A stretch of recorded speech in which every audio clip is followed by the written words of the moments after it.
رسول اللہ صلی اللہ علیہ وسلم اربع من سنن المرسلین، میرے آقا نے، میرے مدنی پاک نے، رحمت دو جہاں نے فرمایا چار چیزیں جو ہیں یہ تمام انبیاء کی سنت ہیں، صرف میری سنت نہیں، سب انبیاء کی سنت۔ وہ چار چیزیں یاد رکھو کون سی ہیں؟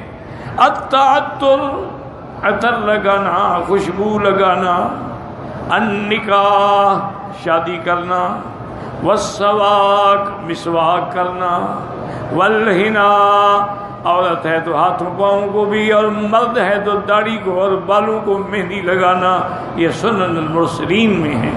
تو اور حضور کو تو خوشبو سے اتنی زیادہ محبت تھی، فرماتے کہ حبب الی من الدنیا بثلاث، کہ مجھے تین چیزوں سے محبت ہے۔ اور طیب، وہ سب سے پہلی چیز کیا ہے؟ خوشبو، اور اس کے بعد فرمایا والمرأۃ الصالحہ، اور دوسری محبت ہے مجھے کہ عورت ہو لیکن صالحہ ہو۔ تیسری بات یہ ہے فرمایا آپ نے قرۃ عینی فی الصلاۃ، اور میری آنکھوں کی ٹھنڈک نماز میں ہے۔ کبھی اس حدیث پہ غور کریں میرے بھائی کہ خوشبو، بیوی، پھر نماز، اس کا آپس میں کیا ربط ہے؟ اور پھر حضور نے فرمایا کہ دنیا کی چیزوں میں سے تین، تو پھر تو نماز تو آخرت کی چیز ہے۔ اس لیے یہ نہیں ہے کہ صرف آدمی حدیث پڑھ لے لیکن سمجھے نہیں۔ آج کل مصیبت یہی آ گئی ہے، دو کتابیں پڑھ کے ماشاء اللہ مجتہد بن جاتے ہیں۔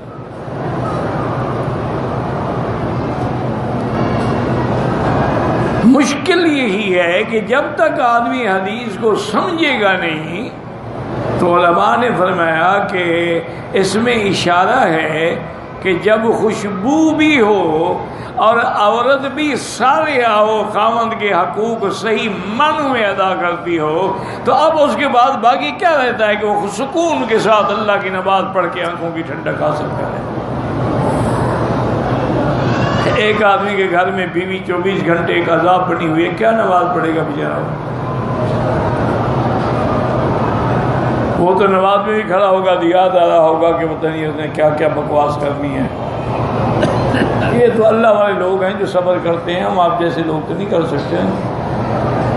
تو اس لیے ہمیشہ یاد رکھیں کہ ان چیزوں کا تعلق ہے، خوشبو ہو، بیوی صالحہ ہو، اور جب روحانی سکون میسر آ جائے تو اب اللہ کی رضا ڈھونڈو، قرۃ عینی فی الصلاۃ، کہ پھر میری آنکھوں کی ٹھنڈک جو ہے وہ نماز میں ہے۔ تو اس لیے ہمیشہ اچھا یہ بھی یاد رکھ لیں کہ حضور پاک نے اپنی زندگی میں ایک تو عطر عود استعمال کیا ہے، اور ایک عطر ورد استعمال کیا ہے، گلاب، اور اسی طرح عطر مشک عنبر جو ہے یہ حضور نے استعمال کیا ہے۔ کبھی ان کو ملا بھی دیا جاتا تھا تو وہ غالیہ کہلاتی تھی وہ خوشبو، یعنی دو عطر ملا دیا آپس میں۔ تو بہرحال اب بھی اگر آدمی کوشش کرے، بہرحال خوشبو ہے، اس سے انسان کا دماغ تر و تازہ۔ کہتا ہے کہ میں فرض نماز پڑھتا ہوں، عشاء کے وقت میں 4 رکعت با جماعت پڑھ کے چلا جاتا ہوں، تو تمہیں اللہ کے نبی کی سنت سے تمہیں بغض ہے، اناد ہے، یا اللہ نے محروم کیا ہے؟ سنت چھوڑنے کا نتیجہ ایک دن ملے گا، تم سے فرض بھی چھوٹ گیا۔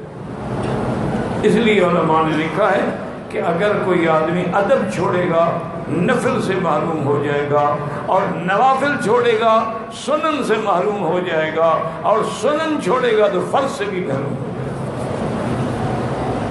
جمعہ کی پہلے 4 سنتیں، 2 فرض ہیں، اس کے بعد پھر 4 سنتیں۔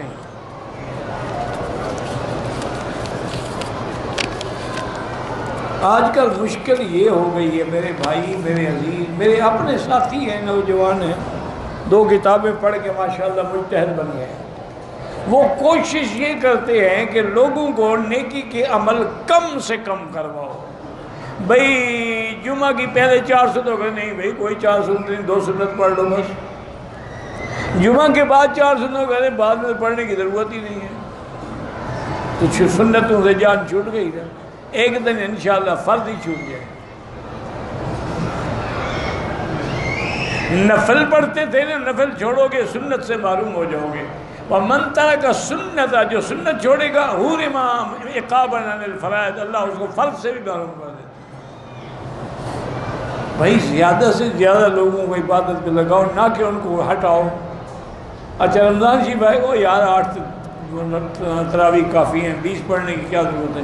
یہ تو حضرت عمر نے ایجاد کی ہے، نبی پاک کا مطلب یعنی نعوذ باللہ حضور کے بعد حضرت عمر نے بدعت شروع کر دی، تم سنت پہ قائم ہو۔ تو خدا کا خوف بھی تو کیا کرے۔ ابھی آگے دن پڑھ رہا تھا، کسی نے کہا کہ جی پگڑی اگر باندھی ہوئی ہے تو مسح کرنے کے لیے پگڑی کے اوپر مسح کر لو۔ المسح علی الامامۃ، پگڑی پر مسح کرنا، اللہ اس کو ہدایت دے۔ پتہ نہیں لفظ تو اس نے پڑھ لیا، جہاں یہ باب ہے نا، باب المسح علی الامامۃ سنن نسائی میں، وہ حدیث نہیں پڑھی۔ حدیث میں ہے ادخل رسول اللہ یدہ من تحت الامامۃ ومسح مکدب راسہ، حضور نے اپنا ہاتھ پگڑی کے نیچے سے داخل کر کے مسح کیا، پگڑی کے اوپر تو نہیں ہے۔ اچھا ہے یہ بادشاہ لوگ، اللہ ہدایت دے، پگڑی پر مسح کرنا جائز ہے، نماز سر ننگی پڑھنی ہے۔ اب اس کا کیا کریں؟ دعا کرو اللہ ان کو ہدایت۔ ان کو شوق تو دین کا ہے لیکن پٹڑی سے اترے ہوئے ہیں۔